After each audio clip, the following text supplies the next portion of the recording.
আজি ক্লাছ 9ৰ মেথবিলাক শিকাই দিম 1.1ৰ মেথবিলাক শিকাই দিম কিন্তু তাৰ আগত এইটো তোমালোকে ভালকৈ দেখি ল'বা তোমালোকৰ এইবিলাক কি কৰিলে 1.1ৰ কি কৰাটো সহজ হ'ব প্ৰথমটো লিখিলো কি স্বাভাৱিক সংখ্যা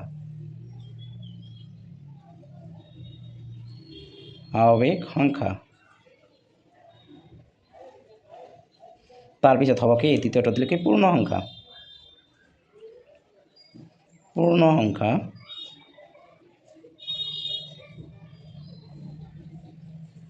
3 নম্বৰটো দিলে কি অখণ্ড সংখ্যা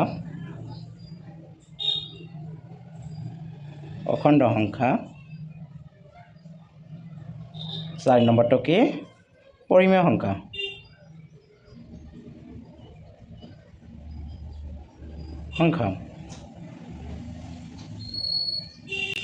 এইটো ভালকৈ ফ্লো কৰিবা তোমালোকে কি সকলোবোৰ স্বাভাৱিক সংখ্যাই পৰিমেয় সংখ্যা হয় সকলোবোৰ স্বাভাৱিক সংখ্যাই পূৰ্ণ সংখ্যা হয় সকলোবোৰ স্বাভাৱিক সংখ্যা অখণ্ড সংখ্যা হয় কিন্তু সকলোবোৰ পৰিমেয় সংখ্যাই অখণ্ড সংখ্যা নহয় সকলোবোৰ অখণ্ড সংখ্যাই পূৰ্ণ সংখ্যা নহয় সকলোবোৰ পূৰ্ণ সংখ্যাই স্বাভাৱিক সংখ্যা নহয় সেইকাৰণে তোমালোকে এইটো মই আজি চিত্ৰ আঁকাই দিছোঁ তোমালোকে ভালকৈ বুজি ল'বা এতিয়া তোমালোকৰ আহিল কি অনুশীলনী 1.1 কি কৈছে উন্নত পৰিমেয় সংখ্যা হয়নে ইয়াক p/q আৰ্হিত ইয়াত p/q অখণ্ড সংখ্যা আৰু q ≠ 0 প্ৰকাশ কৰিব পাৰিম তেনেহ'লে কি কৈছে উন্নত এটা কি পৰিমেয় সংখ্যা হয়নে নাই হয় উন্নত এটা কি পৰিমেয় সংখ্যা উন্নত এটা কি পৰিমেয় সংখ্যা হয় কাৰণটো কি হ'ল কাৰণটো হ'ল কি শূন্যটো আমি এনেকৈ লিখিব পাৰোঁ নে নাই 0/1 0/2 0/3 এইটো এনেকৈ লিখিব পাৰোঁ নে নাই পাৰোঁ সেইকাৰণে আমাৰ কি এইটো শূন্য এটা কি পৰিমেয় সংখ্যা হয় কাৰণ শূন্যটো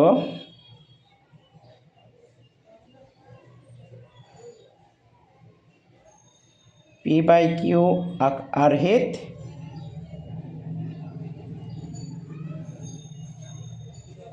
প্ৰকাশ কৰিব পাৰোঁ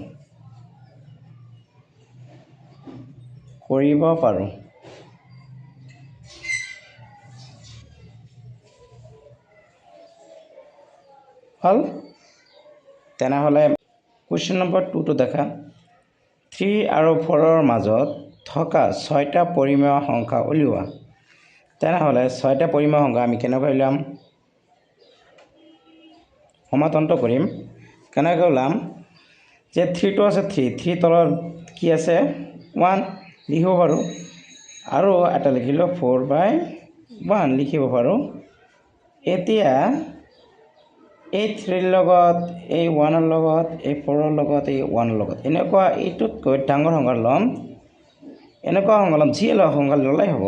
যিটো ল'ব সেইটোৱে হ'ব 5 ল'লেও হ'ব 10 ল'লেও হ'ব মই 10 ল'লোঁ তোমালোকে যিটো ল'বা সেইটোৱে হ'ব ইয়াতে 10 ল'ব লাগিব তেনেহ'লে ইয়াতে 10 ল'ব লাগিব ইয়াতে 10 ল'ব লাগিব হ'ল যিটো ল'বা সেইটোৱে হ'ব এতিয়া 3 10 গুণ যাৰ কিমান হয় 30 হয় আৰু এইটো কৰিলে কিমান হ'ব 10 এইটো কৰিলে কিমান হ'ব 40 আৰু এইটো কৰিলে কিমান হ'ব 10 এতিয়া দিয়াৰ ফল 3 আৰু 4ৰ মাজত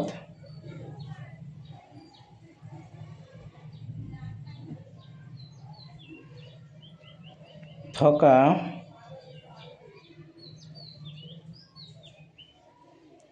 6টা পৰিমেয় সংখ্যা হ'ল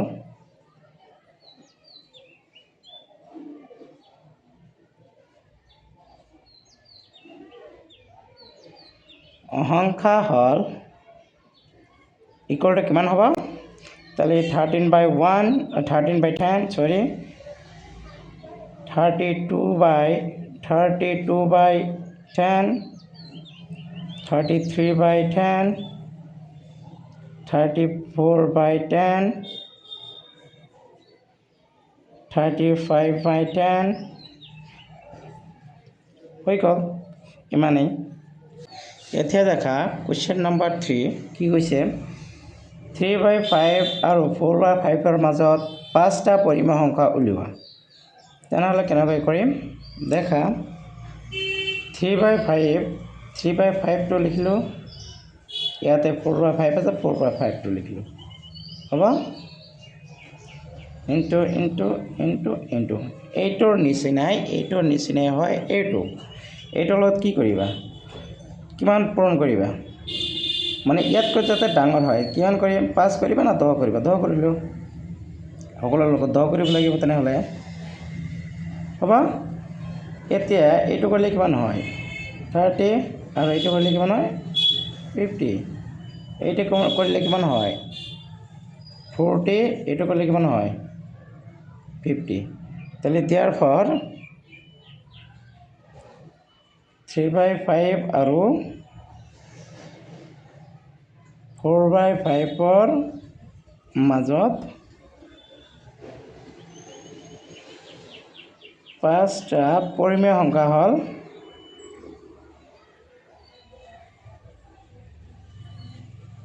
হ'ল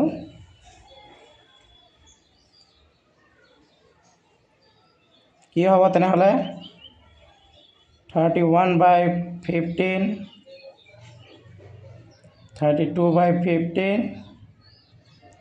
33/50, 34/50, 35/50, 5টা হৈ গৈছে ইমানেই। কুৱেশ্যন নম্বৰ 4 কি কৈছে, তলৰ উক্তিসমূহ সঁচা নে মিছা লিখা। হ'ল এইটো কৰাৰ আগত আমালোকৰ এইটো চাবা কি কৈছে, প্ৰতিটো স্বাভাৱিক সংখ্যা এটা পূৰ্ণ সংখ্যা হয়নে নাই। এইটো দেখা কি কৈছে, প্ৰতিটো স্বাভাৱিক সংখ্যা এটা কি পূৰ্ণ সংখ্যা হয়। তেনেহ'লে প্ৰতিটো স্বাভাৱিক সংখ্যাই এটা পূৰ্ণ সংখ্যা, তেনেহ'লে কি এটা হয়নে নাই, হয়। তেনেহ'লে এটা কি হ'ব, হয়। তাৰপিছত কি কৈছে, প্ৰতিটো অখণ্ড সংখ্যাই এটা পূৰ্ণ সংখ্যা। এতিয়া দেখা, প্ৰতিটো অখণ্ড সংখ্যাই এটা পূৰ্ণ সংখ্যা, প্ৰতিটো পূৰ্ণ সংখ্যাই অখণ্ড সংখ্যা হয়, কিন্তু প্ৰতিটো অখণ্ড সংখ্যাই পূৰ্ণ সংখ্যা নহয়। তাই এইটো কি হ'ব, নহয়, কি হ'ব, নহয়। এতিয়া দেখা, প্ৰতিটো পৰিমেয় সংখ্যাই এটা পূৰ্ণ সংখ্যা, প্ৰতিটো পৰিমেয় সংখ্যাই এটা পূৰ্ণ সংখ্যা হয়নে নহয়, কাৰণ প্ৰতিটো পূৰ্ণ সংখ্যাই পৰিমেয় সংখ্যা, কিন্তু প্ৰতিটো পৰিমেয় সংখ্যাই পূৰ্ণ সংখ্যা নহয়। এইটো তোমালোকে ভালকৈ কৰিবা, এইটো পাবা। তেনেহ'লে প্ৰতিটো পৰিমেয় সংখ্যাই এটা পূৰ্ণ সংখ্যা নহয়, এইটোৱেই। সেইকাৰণে তোমালোকক কৈ আছোঁ কি,